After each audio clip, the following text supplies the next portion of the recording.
Sabias que el esters chronico pud affector tu systema immune igual que dormir mal por semanas, ahora preguntate esto, why si lo que lamas maldición, en tu vida fura en realidad una carga emotional que hoy mismo pud soltar.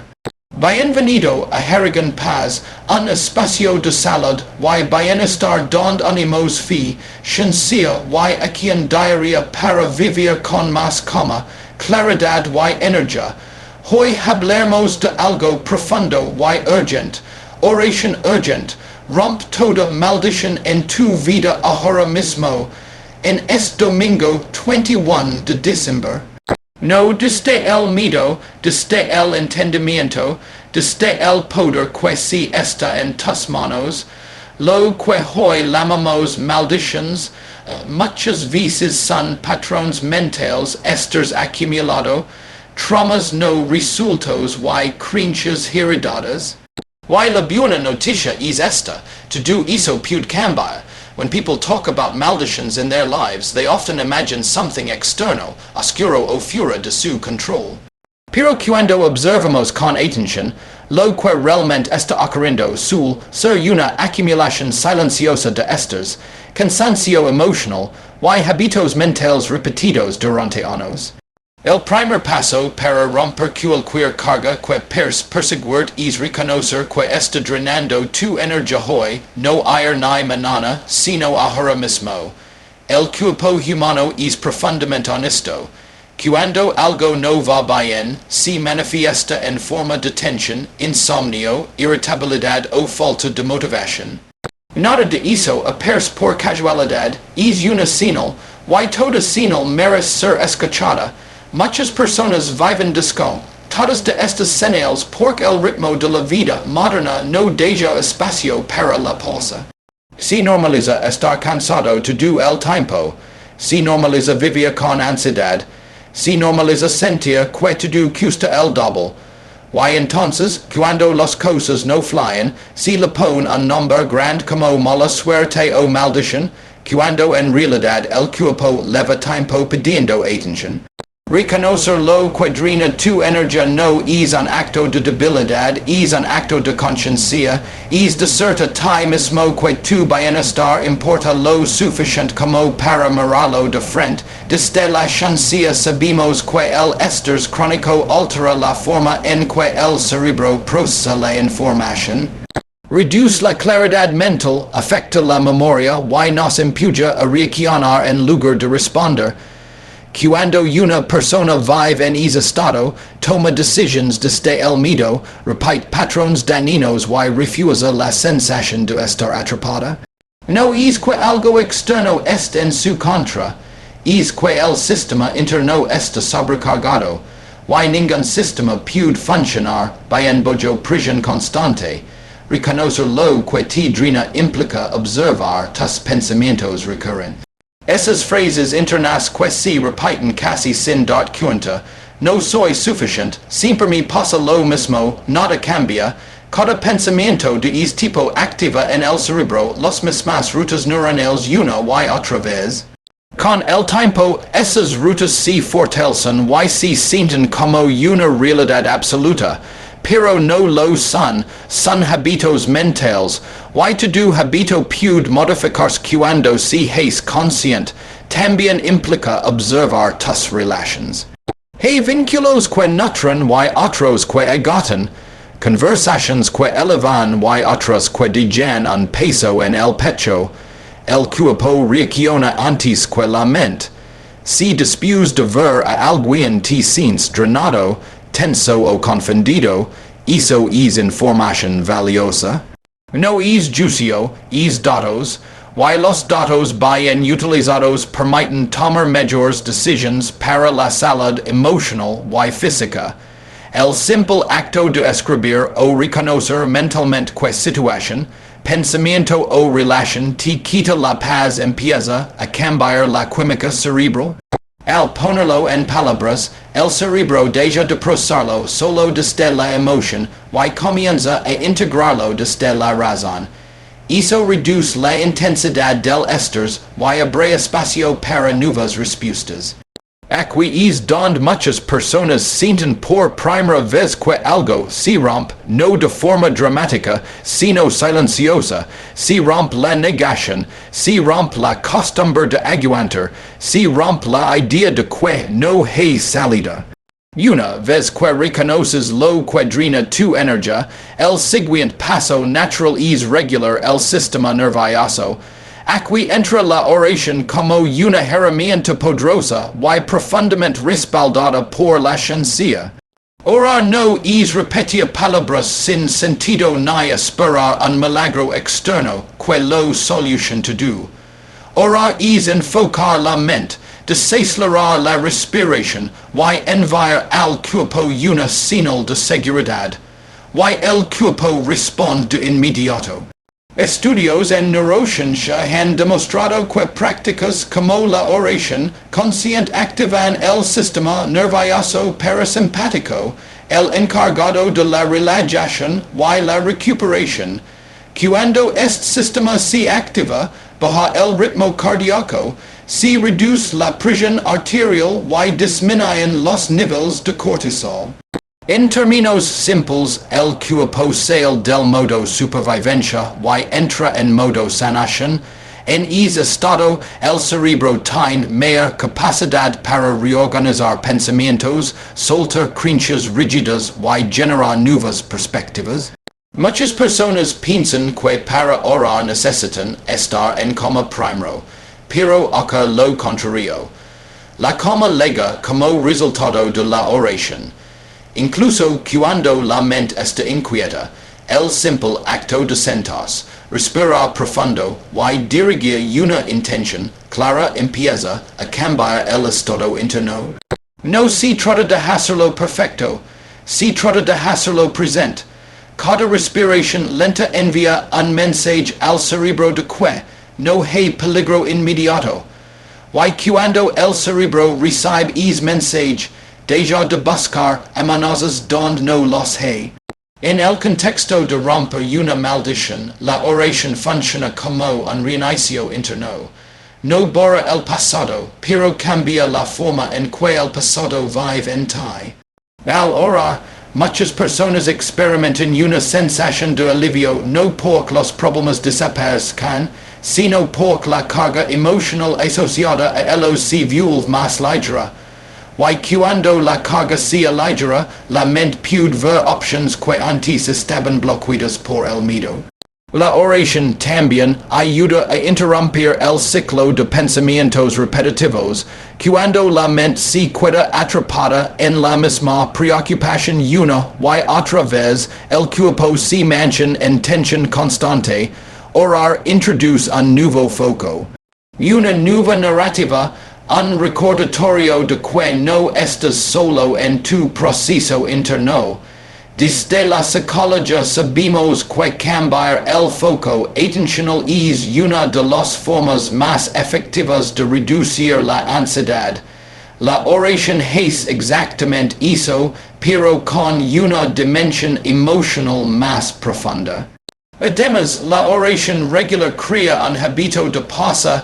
En un mundo que empuja a la urgencia, pasar es un acto revolucionario. 3 minutos de oración consciente pueden parecer poco, pero tienen un impacto acumulativo enorme.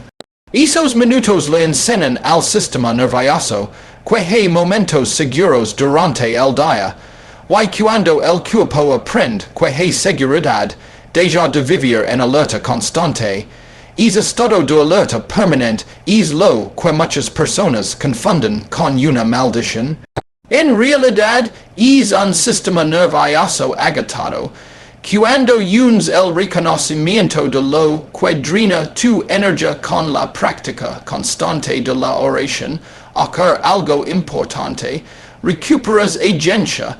Pasas de ser víctima de circunstancias externas a participante activo en tu bienestar. No necesitas entenderlo todo ni tener todas las respuestas. Solo necesitas dar estos 2 pasos con honestidad, mirar lo que pesa y crear un espacio diario para soltarlo. en is preciso, muchas personas descubren que lo que llamaban maldición era un mensaje no escuchado. Un cuerpo pidiendo descanso, una mente pidiendo claridad, un corazón pidiendo alivio. Y cuando empiezas a escuchar esos mensajes, y responder con acciones simples pero consistentes, algo se transforma. No de manera mágica, sino profundamente humana, empieza a sentirse una ligereza nueva, una sensación de posibilidad, como si el peso que siempre estuvo ahí comenzara, por fin, a soltarse. Muchas de las cargas que las personas sienten como si fueran maldiciones no comenzaran con ellas. Se transmiten de generación en generación de forma silenciosa, a través de palabras, actitudes y creencias que se repiten sin cuestionarse. Desde pequeños aprendimos cómo se vive el miedo, cómo se enfrenta el fracaso y cómo se interpreta el dolor observando a quienes nos rodean. Cuando en una familia se normaliza la culpa, el sacrificio extremo o la idea de que la vida siempre es difícil, esas creencias se instalan en la mente como verdades absolutas. Con el tiempo, la persona no sabe por qué se siente limitada, solo sabe que algo la frena. Ahí es donde nace la sensación de estar cargando con algo que no entiende.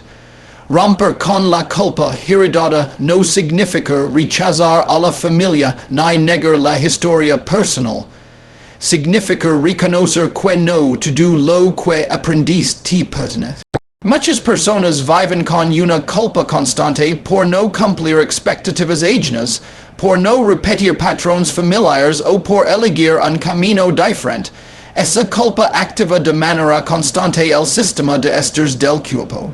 El cerebro interpreta la desaprobación como una amenaza y responde con ansiedad, tensión muscular y agotamiento emocional. No es una reacción exagerada, es biología. El cuerpo está diseñado para buscar aceptación porque, en términos evolutivos, pertenecer era sinónimo de sobrevivir. Cuando una persona carga con culpa heredada, suele tomar decisiones desde el miedo a decepcionar. Acepta situaciones que no la nutren, permanece en lugares que no la hacen crecer y reprime su verdadera voz. Con el tiempo, esa represión se manifiesta en forma de frustración, tristeza o incluso síntomas físicos. La mente intenta justificarlo diciendo que es lo correcto, que así debe ser, que siempre ha sido así. Pero el cuerpo no miente. El cuerpo registra cada renuncia no elegida y la convierte en tensión. Liberarse de la culpa heredada comienza con una comprensión profunda. Entender que honrar el pasado no significa repetirlo. La ciencia del comportamiento muestra que cuando una persona se da permiso no para elegir diferente, se activan nuevas conexiones neuronales asociadas a la autonomía y la motivación. Es un cambio sutil pero poderoso. La frase interna pasa de debo a ello, y es cambio reduce de forma inmediata la carga emocional asociada a la culpa. Aceptar que puedes aprender del pasado sin quedarte atrapado en él es una forma de sanación activa.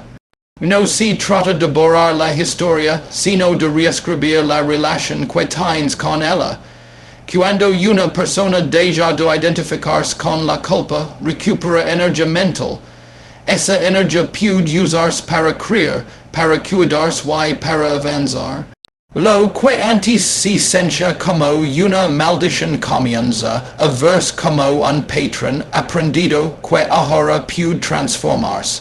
Y esa transformación no requiere grandes gestos, solo una decisión interna sostenida.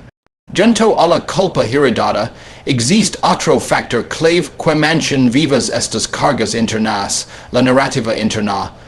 Cada persona vive acompañada de una voz constante que interpreta la realidad. Esa voz no siempre es amable ni justa.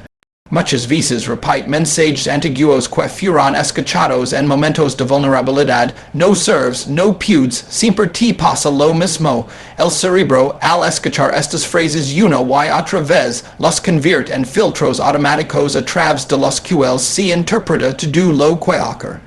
Desde la neurociencia ya sabemos que el cerebro no distingue fácilmente entre una experiencia real y una imaginada cuando se repite con intensidad emocional. Si una persona se dice a diario que no es capaz, el cerebro genera respuestas fisiológicas acordes a esa creencia. Si reduce la iniciativa, aumenta la duda y se evita el riesgo. Así, la narrativa interna termina creyendo la realidad que teme, no por destino, sino por repetición.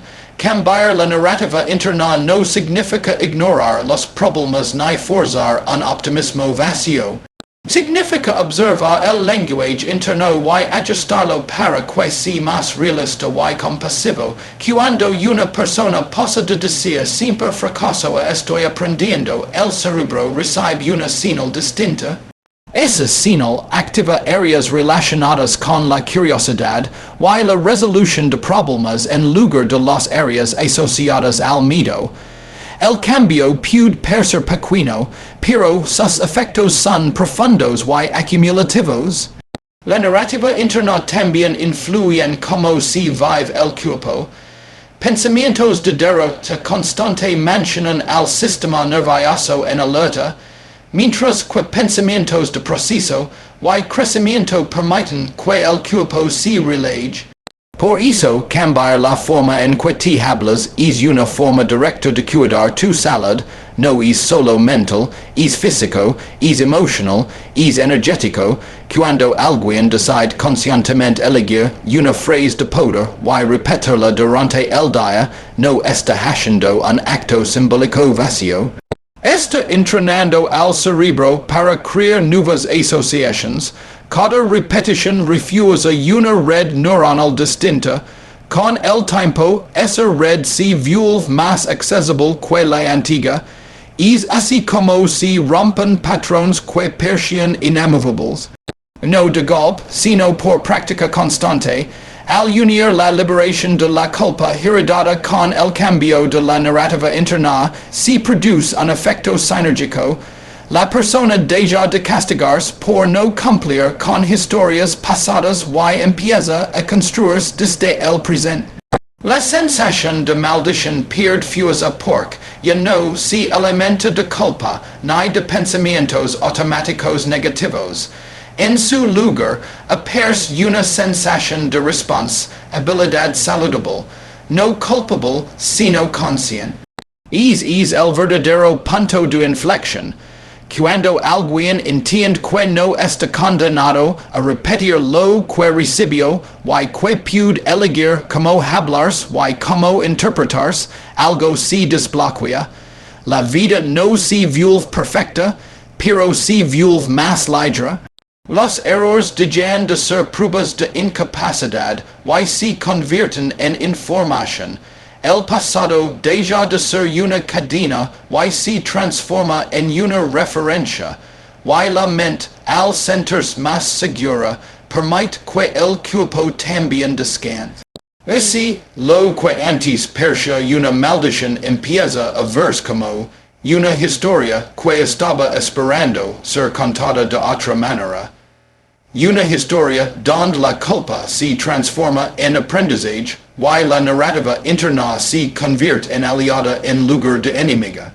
Muchas personas cargan con un peso invisible que no siempre logran identificar. No es cansancio físico ni falta de motivación, sino una tensión profunda que se activa cada vez que recuerdan una herida pasada. Esa tensión suele estar relacionada con el rencor, con palabras no dichas, con injusticias no resueltas. El cuerpo no sabe distinguir entre un peligro presente y un recuerdo emocional intenso. Cada vez que la mente revive una herida, el sistema nervioso reacciona como si estuviera ocurriendo de nuevo. Por eso, guardar rencor mansion al cuerpo en un estado constante de alerta. Y vivir en alerta permanent desgasta, debilita y bloquea los procesos naturales de sanación. Desde la ciencia sabemos que emotions como la ira y el resentimiento elevan los niveles de cortisol y adrenalina. Estas hormonas son útiles en situaciones de emergencia, pero devastadoras cuando se mantienen activas durante largos periodos.